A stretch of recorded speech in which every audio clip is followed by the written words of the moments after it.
Ibu, bapak, saudari, saudara, rekan-rekan muda dan adik sekalian dimanapun Anda berada, bertemu kembali dengan saya Romo Tino SSCC di dalam catatan pesiarah. Di dalam perjalanan hidup seringkali kita mengatakan kita tidak punya waktu, kita tidak punya uang untuk memberi, kita tidak punya kelebihan untuk berbagi. Tetapi hari ini Tuhan mengajarkan bahwa kita harus berani berbagi dari kekurangan kita, berbagi karena kita sudah cukup, berbagi karena kita harus memberi, karena kita adalah ciptaan yang sama untuk sesama kita dan untuk diri kita. Sebelum kita mendengarkan permenungan dari catatan pesiarah, marilah kita membuat tanda kemenangan Kristus. Dalam nama Bapa dan Putera dan Roh Kudus. Amin. Yesus Kristus, anak domba Allah, Engkau telah mengorbankan diri demi keselamatan kami. Semoga kami pun rela berkorban dan siap sedia berbagi berkat bagi sesama kami di dalam persiaran di dunia ini. Ajarilah kami akan artinya ketulusan, memaknai hidup kami dengan cinta yang murni. Demi Kristus pengantara kami. Amin. Ibu, bapak, saudari, saudara, rekan-rekan muda dan adik-adik sekalian yang terkasih di dalam Yesus Kristus. Pada hari ini kita kembali diajak oleh Yohanes melalui kitab Wahyu bahwa kita adalah anak-anak Allah. Kita telah ditebus oleh Allah dan kita telah disucikan kembali oleh darah anak domba, oleh kurban Tuhan kita Yesus Kristus yang rela memikul salib, sengsara dan wafat di salib demi menebus kita dari dosa-dosa kita. Ketika kita ditebus, ketika kita disucikan kembali melalui sakramen pembaptisan, tentu menuntut suatu konsekuensi di mana kita harus berusaha, berjuang menjadi pribadi yang baik. Baptisan memang menjadi legitimasi bahwa kita dihapuskan dari dosa asal. Tetapi bukan berarti menjadi jaminan bahwa kita akan terbebas dari segala persoalan, tantangan hidup. Baptisan tidak lantas menjadikan kita malas untuk berdoa, tidak menjadikan kita malas untuk beraktivitas, untuk berbagi kebaikan, untuk mewartakan kebenaran. Dengan dibaptis sebenarnya kita telah resmi menjadi anggota gereja yang hidup. Artinya kita harus terlibat, harus berani melayani, harus memberi diri, harus belajar ikut ambil bagian di dalam pelayanan hidup menggereja. Tentu di dalam pelayanan hidup menggereja tidak semuanya menjadi seragam.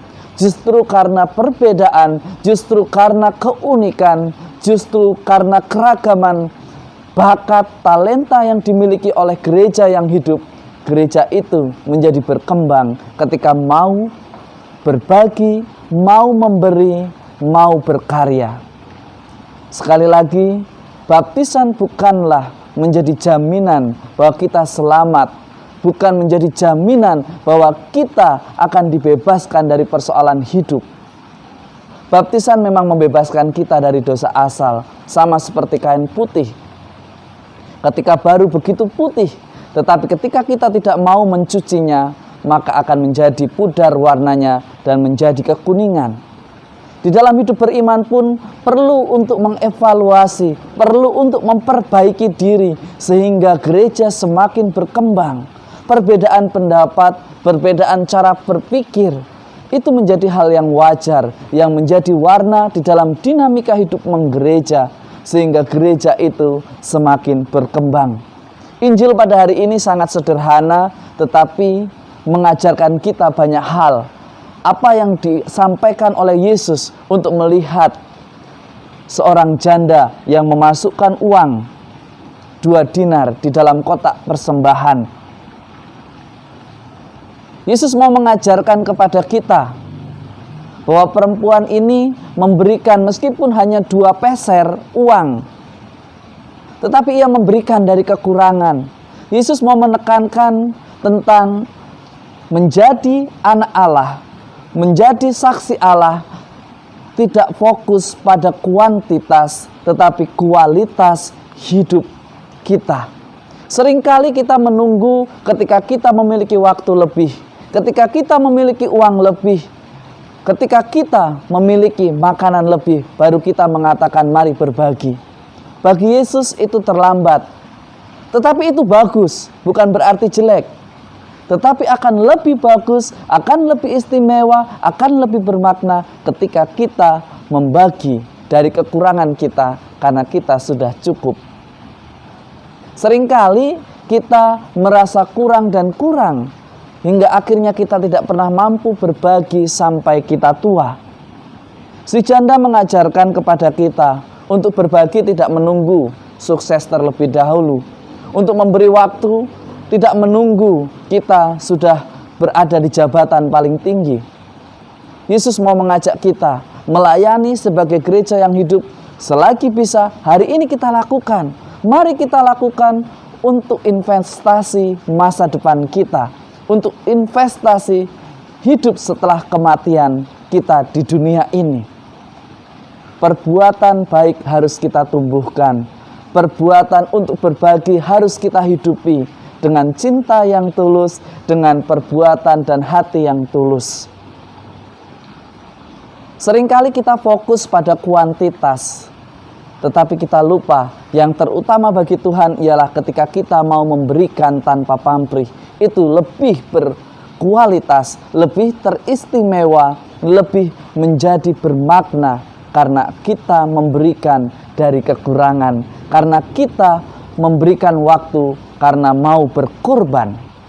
Semoga bacaan Injil hari ini yang sederhana ini membuat kita tergugah. Mari kita memberi waktu, memberi diri agar gereja kita menjadi lebih hidup, sehingga kita bersama-sama menggerakkan kebenaran di dalam hidup gereja kita, masyarakat kita, dan negara kita. Mari kita menjadi saksi kebenaran, karena saksi kebenaran itu lebih terutama, lebih penting bagi kita, sesama kita, agar kita mampu memerankan apa yang menjadi rencana Allah di dalam persiarahan hidup kita. Mewartakan kebenaran bukanlah perkara yang mudah, tetapi bukan berarti mustahil. Mari kita belajar. Kita mulai dari hal sederhana, memberi diri, terlibat di dalam hidup gereja, hadir saat kerja bakti, hadir saat kita dibutuhkan, hadir saat gereja memerlukan talenta kita. Semoga berkat Tuhan selalu melindungi dan memberkati kita, dalam nama Bapa dan Putera dan Roh Kudus. Amin. Di dalam hidup seringkali kita memikirkan soal kuantitas, tetapi hari ini Yesus mengajarkan kepada kita yang terpenting adalah kualitas kita di dalam pelayanan, kualitas kita di dalam memberi. Apakah kita memberi dengan ketulusan atau tidak? Tetapi orang yang berbagi dari kekurangan, tetapi dengan cinta yang besar, ia sesungguhnya menemukan kebahagiaan di surga dan di bumi. Selamat beraktivitas, Tuhan memberkati. Amin.